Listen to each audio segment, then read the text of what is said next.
Welcome to this week's episode of the Success Realtor podcast by yours truly, Colleen Wood. Here is where we celebrate success in real estate and share the wisdom and struggles so that others can be successful too. If you're a new listener, I'm the producing branch manager of the Wood team at Hometown Lenders, and I'm known for helping realtors earn a lot more money in commissions without selling their soul to the industry and while maintaining balance with what's most important in life. So today is going to be an awesome day because we are talking to the phenomenal Laura Scheetz, broker owner with the Real Estate Hub and broker owner of Premier Group out of Billings, Montana. Laura, I'm so excited to be hosting you on the podcast today. You are amazing, and I can't wait to see where this conversation goes. Thank you. I'm excited to be here too. This is awesome. I feel like I've been stalking Laura for years, so this is really fun for me. I feel like I'm fangirling a little bit. So anyways, so give us a background. Where did you come from and how did you get into real estate? Sure. So I was born and raised in Billings, Montana. So I've lived here my entire life. And I actually started babysitting for a real estate agent when I was 12. Oh, wow. And I pretty much, well, it was really kind of funny because it was my friend's job that she was supposed to have. And she, at the last minute, realized she had a conflicting event. So she called this person and said, I can't do it, but my friend, she's not 13, she's only 12, but she's really responsible and she can watch her kids. And it was an out of town trip.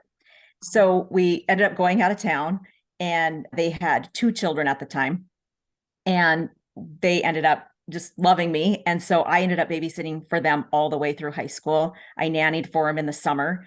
And so then once the kids grew up, she said, well, I'm not ready to get rid of you yet. Like, I still need you in my life. So she said, how do you feel about getting into real estate? And I was like, yeah, I guess, why not? So I really didn't have that as my future plan, but it just kind of fell in my lap and I absolutely love it. And I'm so grateful that my friend couldn't babysit that day and I got the opportunity of a lifetime. So everyone talks about when they get into real estate, how often it's a second or third career. And you ask them, what do you wish that you would have done differently? And they say that they wish they would have started real estate right out of high school because they would have had such a much better step ahead of everyone else if they had. You did. That's been amazing. Yeah. And when I first got licensed, I was like, I think I was 21 or almost 21. Oh my and goodness. I mean, I remember like going to showings and people would say, are you even old enough to have your real estate license? And I just remember that. And, some people would have been super intimidated by that. And I wasn't. I was like, yeah, just watch me, And so, and I just have always had a background in design and construction. My dad was in construction his whole life. And so I just kind of grew up around it. So I had a lot of knowledge in that field. And that was really helpful for me when I was younger. That's incredible. So what does your business look like now? You have a team, I'm sure. What does that all look like? Yeah. So, when I first started, it was just me. And now I have a team and Larry Larson is my partner. So he is really, really, really good with the buyers. I love listings. So it's kind of fun that, I still work with buyers too, but I try to focus on the listing part and then he does the buyers. And so we really complement each other very, very well. And then we have some buyers agents too. We have Sasha Lane, who just joined our team literally like a month ago. Wow. And so she's just getting trained up and she's amazing. She's going to be a great agent. And then we have Billy Cowenhoven, and she's been with us for, it's been about 5 years now. And she's fabulous too. And then we have Elizabeth Shoemaker, and she's actually a broker and she wants to be on her own, have her own company. So we're training her to get to that point, but she's still on our team until she feels comfortable branching off. So that's amazing that you support that because a lot of people would be really intimidated by that. No, that's what's so cool about the Real Estate Hub is that's kind of the goal that we have for everybody is, we want them to join our firm.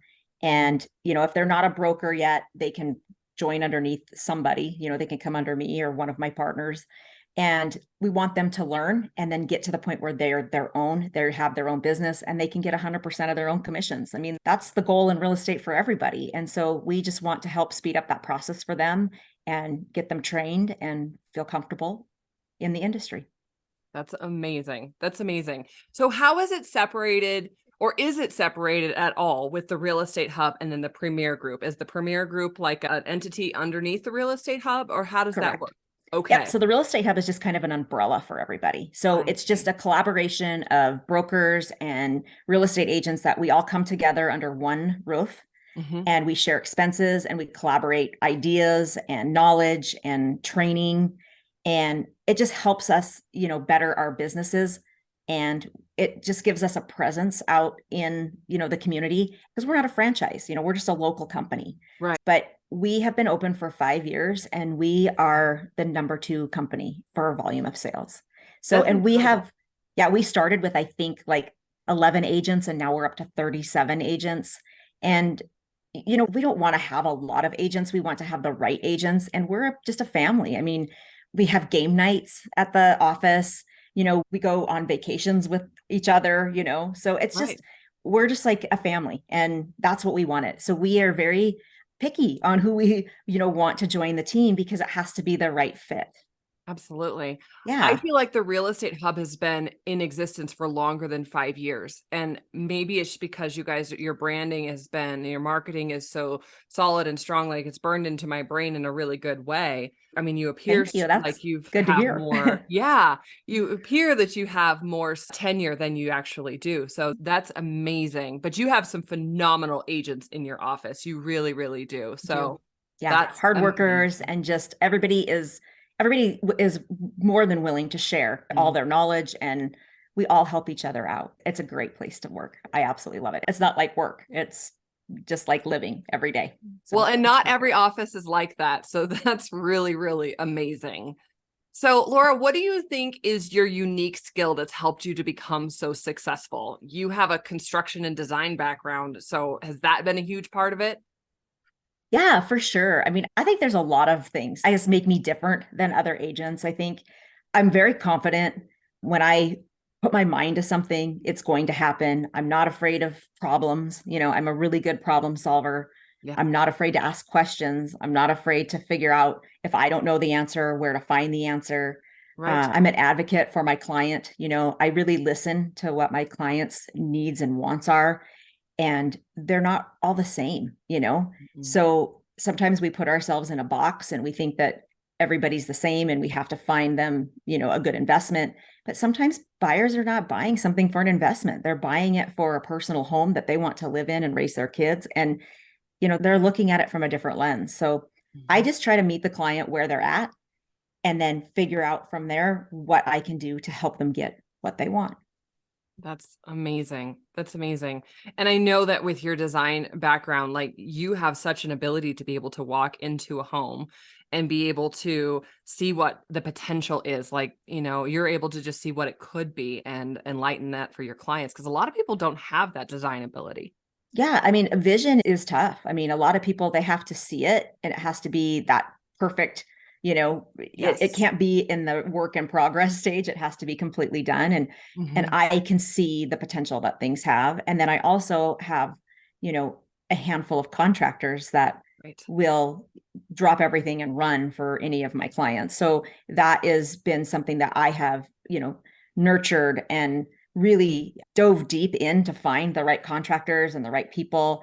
Yeah. And it's a game changer, like, especially like with this recent rain that we had, and we had some flooding in basements. And I mean, you couldn't find anybody to help. So, my clients that know me and were underneath me and listed with me, they called and I was able to get them help, right away, where they were making phone call after phone call, and absolutely, nobody was calling them back. Yeah. And then they feel so helpless, when you can't help yourself. So yeah, I love to be able to jump in and help people, especially in those times. So Absolutely. Well, and I mean, like, that's how you distinguish yourself from your competitors.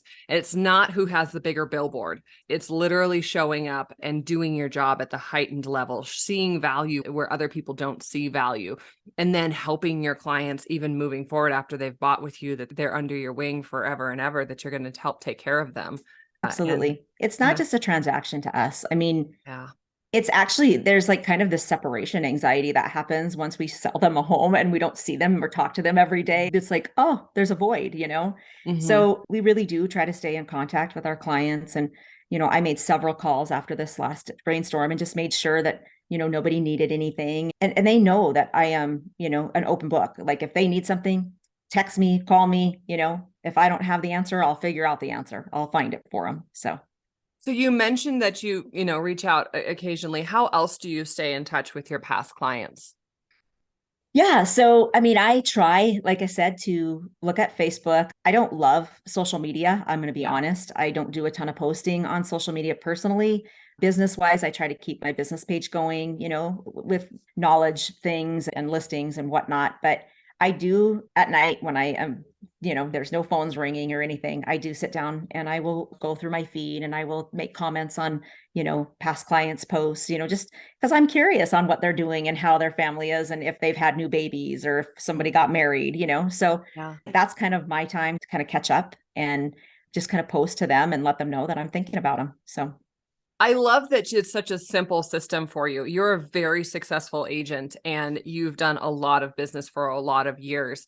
And I hope that listeners are hearing that Laura doesn't have like a fancy whiz bang system or, a marketing team that is just hammering on her past database. She's just very naturally just reaching out and making connections with people as she sees it. So I think that that's really cool. And I think one of the biggest things that newer realtors struggle with is they feel like they have to have an expensive, fancy system for everything. And sounds like you don't. I mean, I'm not going to say that we don't. We do have a back end CRM system that Sure. can do, anything that we need it to do. But Mhm. I guess I'm just more of a hands on.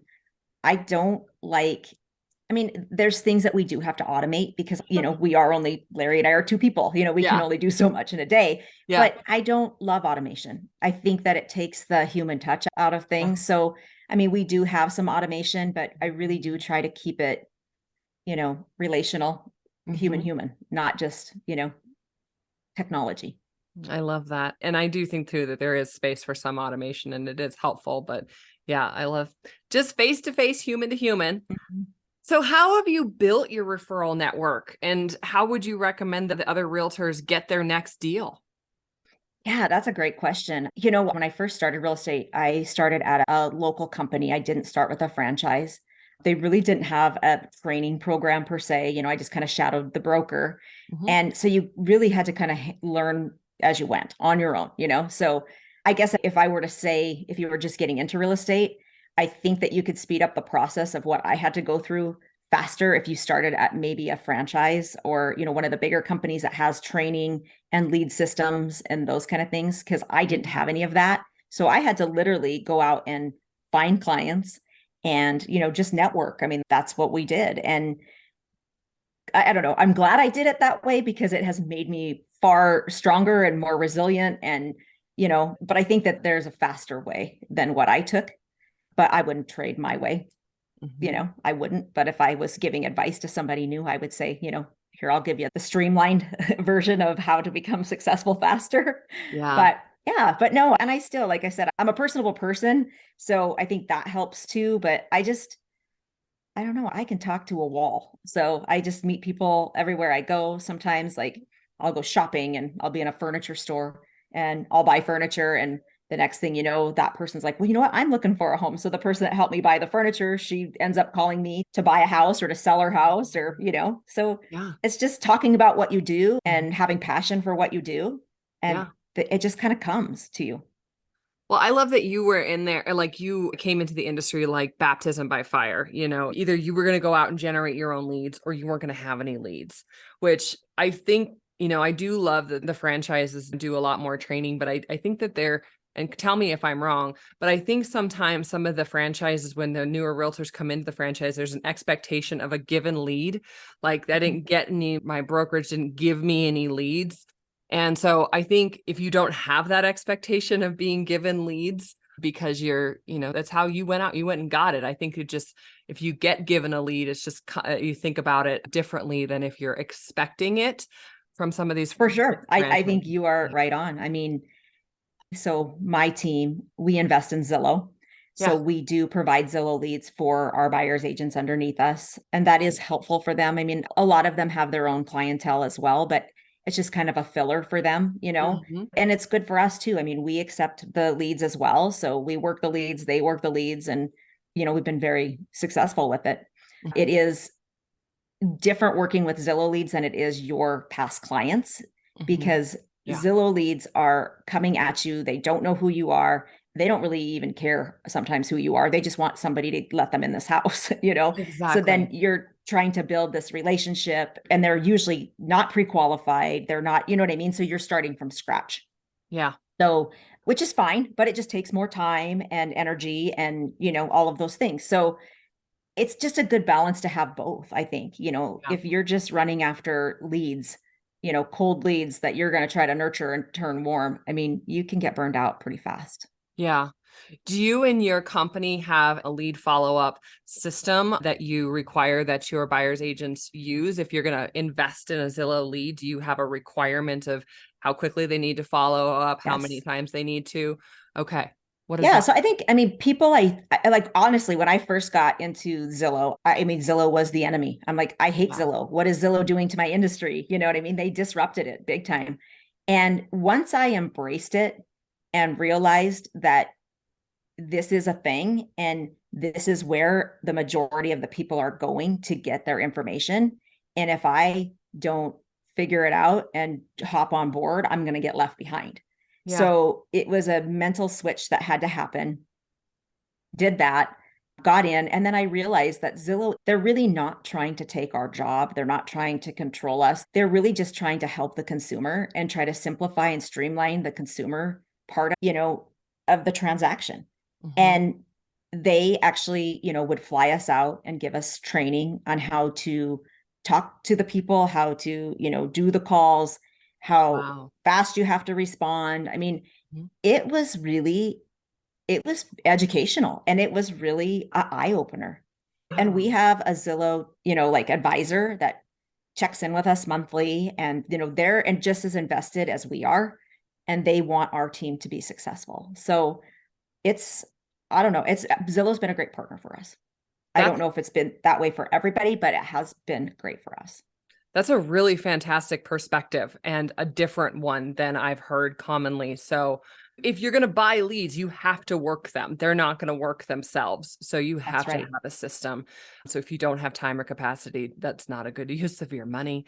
But I've heard of a lot of people that have had a lot of success with Zillow leads and realtor.com leads, but you got to work them. You do. Yeah. It's not like they just come and they're ready to buy all the time. Every once in a while you'll get that person that's just like, I've been looking on Zillow and I finally found this house and I just want to look at it, and they end up putting an offer in on the first day. I mean, you do get that, but most of the time you do have to nurture them and get them to the point where they're ready. So, and that can take sometimes 6 months to a year. Oh, yeah. Every house that my husband and I have ever bought, we've identified the house before we even told anybody that we were going Mhm. to put in an offer or that we wanted to start looking, I guess. So, a lot of people do that and they just kind of do their own shopping and they kind of, checked out the neighborhood and they might reach out and just say, I'm ready to go. So, Well, when I first got in the business, I mean, websites were kind of a new thing. yeah, So we were, just kind of getting into that era where people could do some shopping, right. online. And Hmm. now with realtor.com and Zillow and, all the people that have our IDX feeds, I mean, you literally can shop for a house sitting, in your front living room, Yeah. which is great. But you still want somebody that can help guide you through the transaction, to make it be as smooth as possible. And if there is some sort of a bump in the road, we'll help you get it resolved, and resolved quickly and inexpensively. So Yeah. I do think that there is a definite need for my industry. Oh, absolutely. I always tell people when they either, they're just going to use the seller's agent or they're just going to go without an agent. I always use the analogy of it's like getting divorced without having an attorney. Mhm. And, it might sound like everything's going to be all fine and dandy right from the beginning, but sometimes you start fighting over the couch or whatever it is that you're going to Mhm. argue over and you have no representation.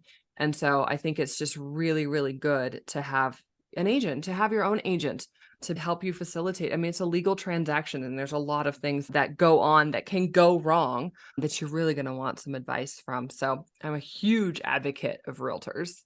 Yeah, Uh, and it's the biggest transaction that most people will do in their lives. yeah. So you Yeah. definitely want to find, somebody that's knowledgeable and experienced, or, that is working under an experienced broker, that's involved. So Mhm. Yeah. that, you're taken care of. Yes. My experience with for sale by owners transactions has not been great on my side of it because, the only person that we have to connect with is the buyer. And then the seller is wanting to connect with us. And it's a very uncomfortable position to be in, to have the seller reaching out and wanting to know what's going on and wanting more information than they should have.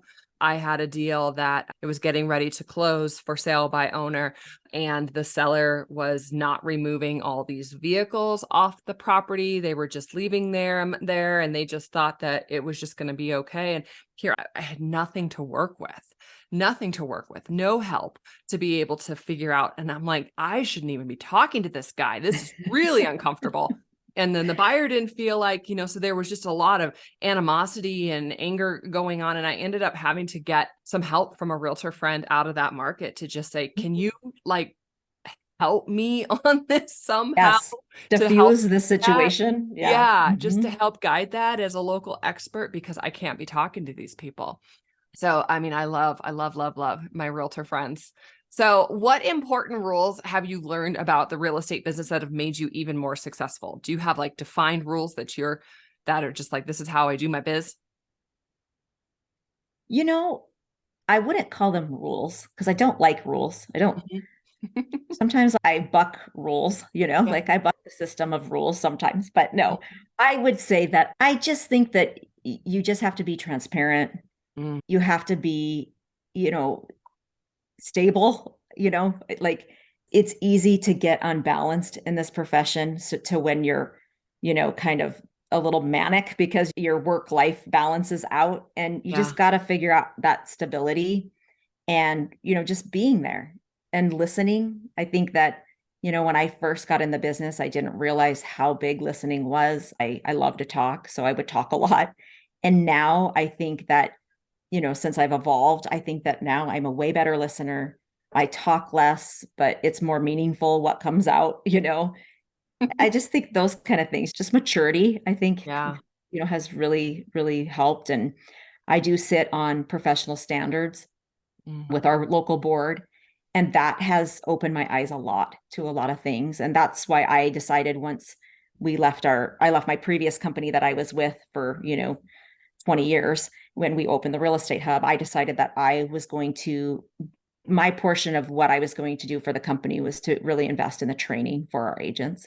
And yes. so that's what I do. And I share, just knowledge that I have come across and what I have learned, and, just new forms as they come out, and, just keep everybody up to speed on what's really happening, in the local market, and, and nationwide too, as far as interest rates and stuff go. So Yeah. training is just kind of my big thing that I do.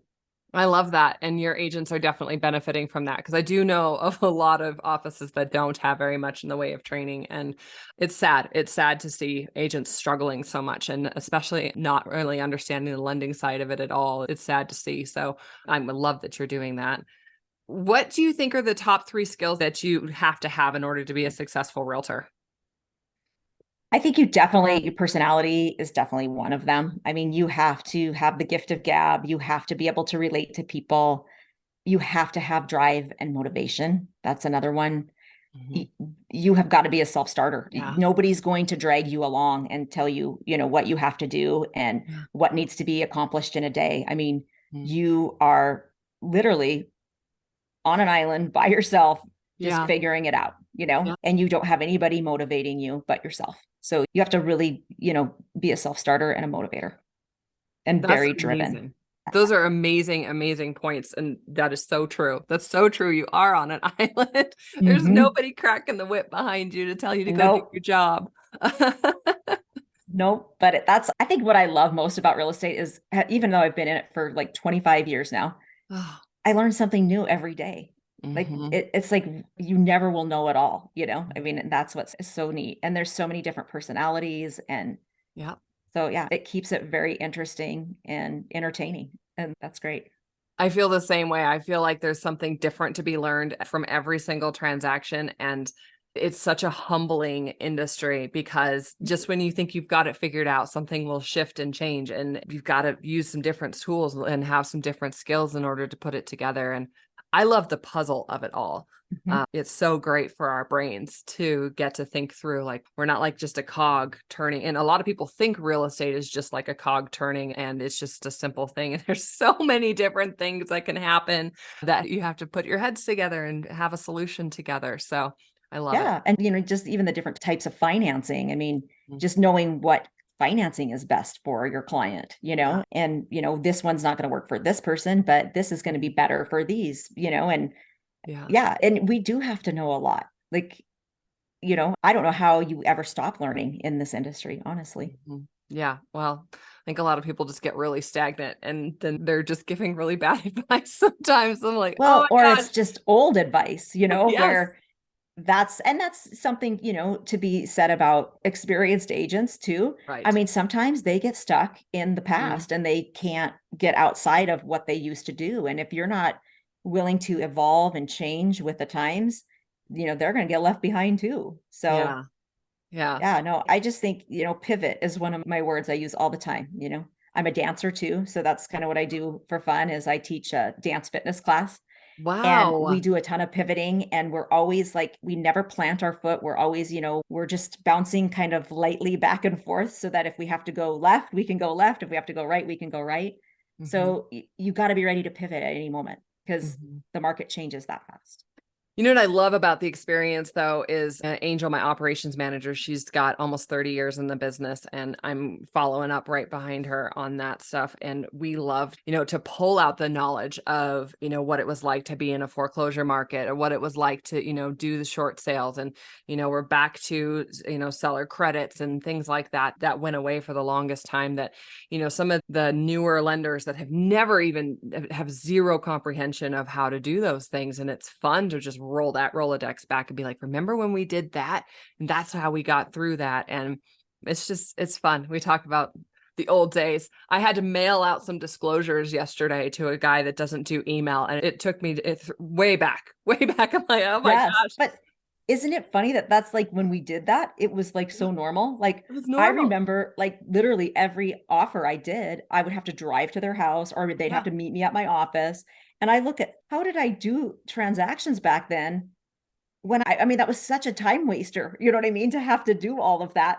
But we did it because we didn't have e-sign and we didn't have anything different. But now it's like it's become more efficient.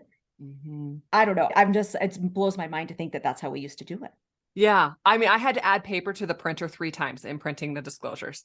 Yeah. I was like, how is there so many pages? Yeah, So but that's what we used to have to do every transaction. I know. yeah. But I also think that now that things have gone all e-sign and e-doc, don't you feel like that clients are not reading things?